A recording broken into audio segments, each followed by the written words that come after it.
Pada peringatan ulang tahun kemerdekaan, aku leyeh-leyeh nonton TV ketika lagu sorak-sorai dikumandangkan. Cucuku pelan-pelan mendekat, lalu berbisik, "Kek, apakah kita sudah merdeka?" Aku terkejut. Apa? Apakah kita sudah merdeka? Siapa yang menyuruh menanyakan itu? Aku baca di koran, Kek.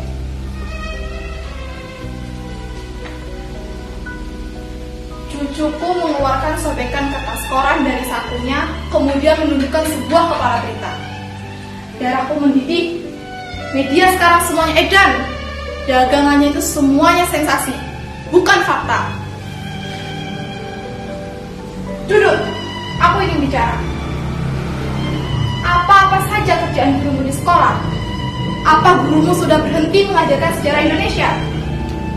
Apa gurumu tidak memberitahukan kepadamu bahwa pada tanggal 17 Agustus 1945 jam 11.30 di Jalan Pegangsaan Timur, Bung Karno dan Bung Hatta telah memproklamirkan kemerdekaan kita?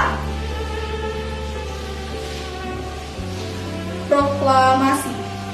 Kami bangsa Indonesia dengan ini menyatakan kemerdekaan Indonesia. Hal-hal mengenai pemindahan kekuasaan dan lain-lain diselenggarakan dengan cara seksama dalam tempo yang sesingkat-singkatnya. Jakarta, 17 Agustus 1945.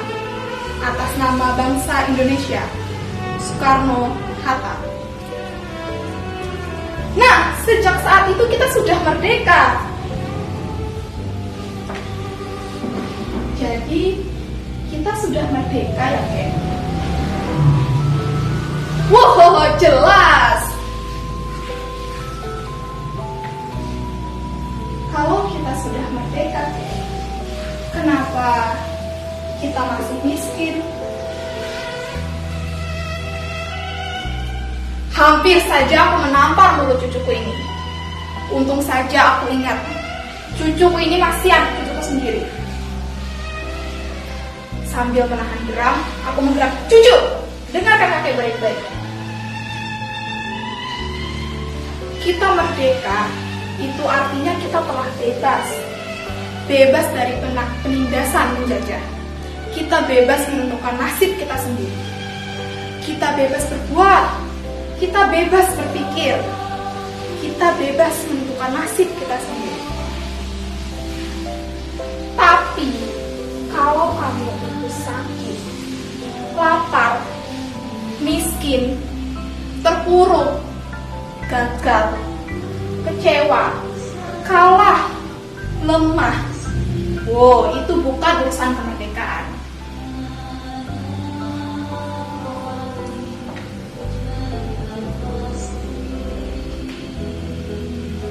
Gini, kalau kamu itu ingin kaya, harus kerja keras, harus menentukan sendiri nasibmu, mencari sendiri kekayaanmu, membalik sendiri keadaanmu.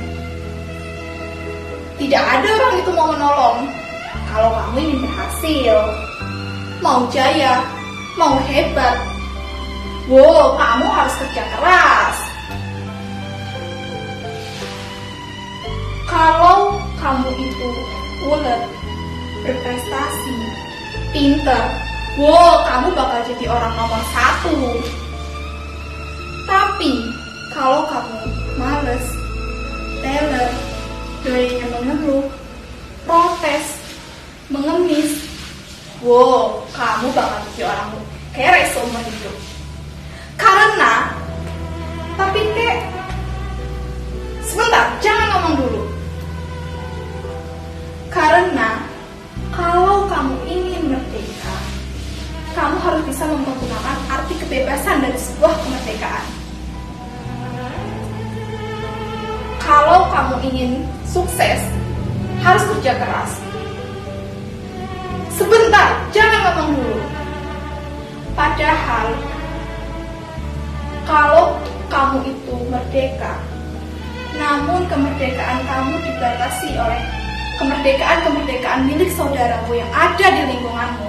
Wow, kamu merdeka tapi sebenarnya kamu tidak merdeka. Mengerti? Ngerti? Ngerti?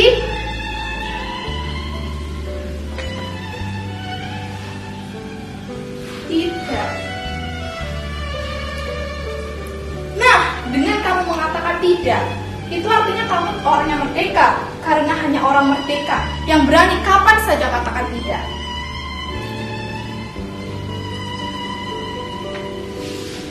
Jadi, kita telah merdeka ya, Kek?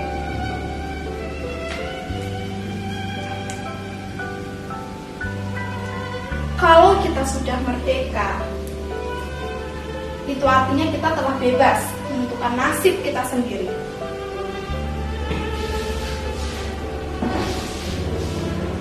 Di layar televisi, sang saka telah dikerek, diiringi lagu Indonesia Raya. Aku jadi merinding. Aku jadi terlempar ke dalam masa revolusi, pergi ke hutan, ketika aku mengejar para konvoi tentara kolonial, menghancurkan jembatan malam-malam, mengendap-endap ke kota.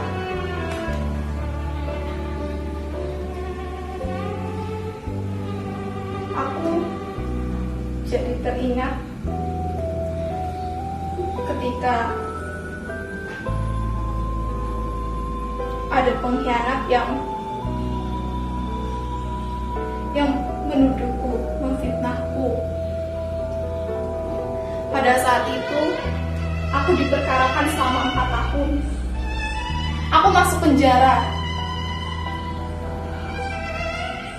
Ternyata, aku sadar, orang yang memfitnahku itulah pengkhianat sebenarnya.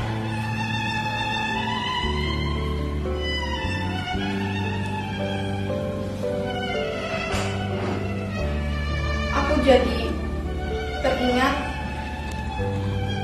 ketika kami pergi lalu diserbu ke Pansi Militer. Kami ditangkap dan kami dituduh. Aku dipenjara selama 4 tahun. Setelah aku bebas, aku cari orang pengkhianat itu. Aku cari dia hingga ke kota. Tapi ternyata orang itu telah jadi pejabat yang sangat dicintai masyarakatnya. Dia tahu aku datang. Dia suruh orang untuk memberangusku. Sedih. Aku lari, aku menghilang. Aku bukan pahlawan lagi. Aku hanyalah orang biasa yang mencintai keluargaku. Aku menjerit, aku menangis di dalam batin. Kalau kita sudah merdeka, Kek, kenapa Kakek menangis? Sambil menyetek air mataku, cepat-cepat aku menyetek air mataku. Tidak, karena hanya orang merdeka yang berani dan boleh menangis kapanpun dan dimanapun ia ingin menangis.